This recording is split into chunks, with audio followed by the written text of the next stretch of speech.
Hey there, and welcome back to my channel, Weirdly O.C.D, and the third and unfortunately final installment of my Spring Clean 2018 mini-series. Now in this video, we're going to focus in on some of the little changes, or if you want to go the extra mile, any big changes that you want to make while you're doing your annual spring cleaning. Now, some of these are super simple, and some of them are a bit extravagant. You know, it all depends on what your taste is and how actual deep cleaning and much cleaning and changes you want to do to your own home. So first, let's start out with some good, simple changes that you can do to spruce up your house for the springtime season.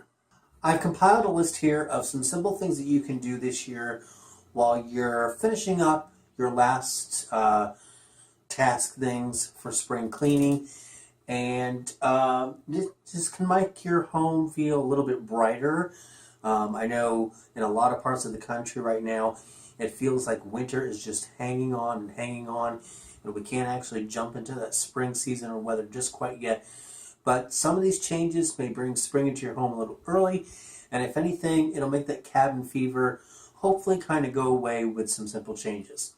So first off, fresh flowers. I know right now it may not be easy to find some fresh flowers, but if you can and bring them into your home, that's kind of a way to bring spring into your home a little bit early.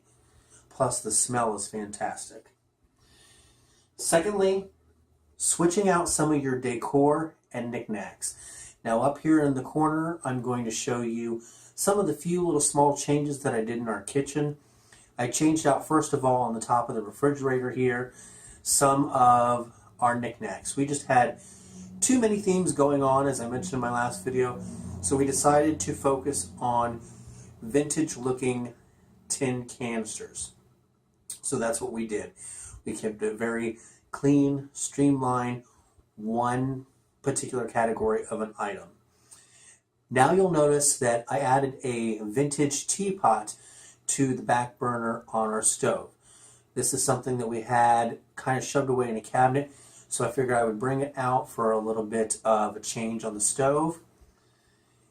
And then here you will see that I added a cookbook stand that I actually got at a yard sale probably about a year and a half ago, and I accidentally found it in the cabinet when cleaning it out and figured I would bring out a couple dessert recipe books and actually put them on the counter. One, just for a little bit of a simple change, and two, I figured maybe if it's out in front of my face, it'll inspire me to actually make some of these desserts in these books. And finally, I changed out our canisters. I had some glass labeled canisters up in the cabinet, and we came across these eagle-themed vintage canisters at, I believe, a thrift store just in the little city over next from us. And they go really great with our vintage decor. So I switched those out for the glass, from the glass ones, and that's what we have there. My third suggestion, if you want to do it and have the money, because it's not always the cheapest option, you can maybe get some new bedding, some new curtains, or some new towels just to kind of spruce up those different areas of your home. The bedding definitely helps you change the color in your home, maybe even the feel. Curtains, same thing if you want to go for something completely different than what you've been used to. And towels, I know you really only see towels when you bathe, things like that, but hand towels as well. It's not a very big change, but it's a nice simple change, and it's something that will definitely be noticed. Fourth is changing out photos in your house. So if you've had the same photos in the same frames in the same spot for a year or two now, maybe go through some photos that you've had tucked away for a while or that you've completely forgotten about and switch them out with some different ones. That way, maybe you have different people now that you can have in those frames and enjoy those people, or different memories from different pictures, and you can think about those memories and relive those for a while. And my last suggestion is rearranging your furniture. And you don't have to do this with every room in your house. You could do this with just your living room or just an office or just a bedroom, things like that. The arrangement of furniture, can make a room feel so much bigger, which is what happened with our office when we rearranged it a while back. And it can just make it feel like a completely different room, even if you have the same exact furniture in it. Layout is a big key to the feel of a room.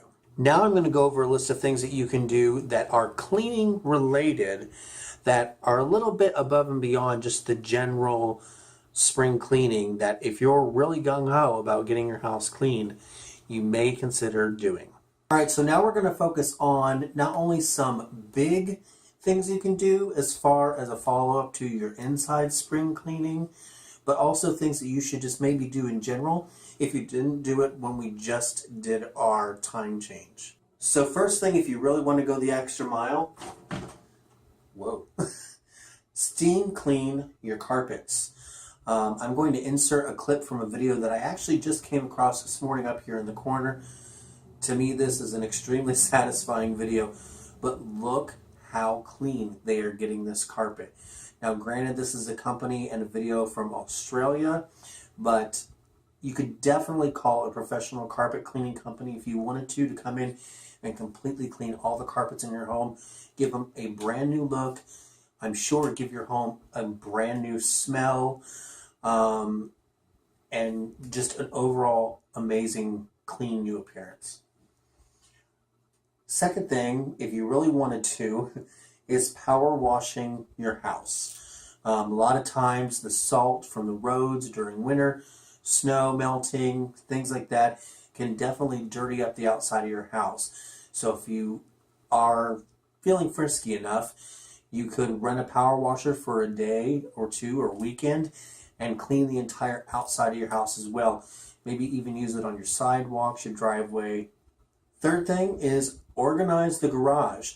A garage tends to be a place that a lot of people tend to forget needs to be organized as well and functioning.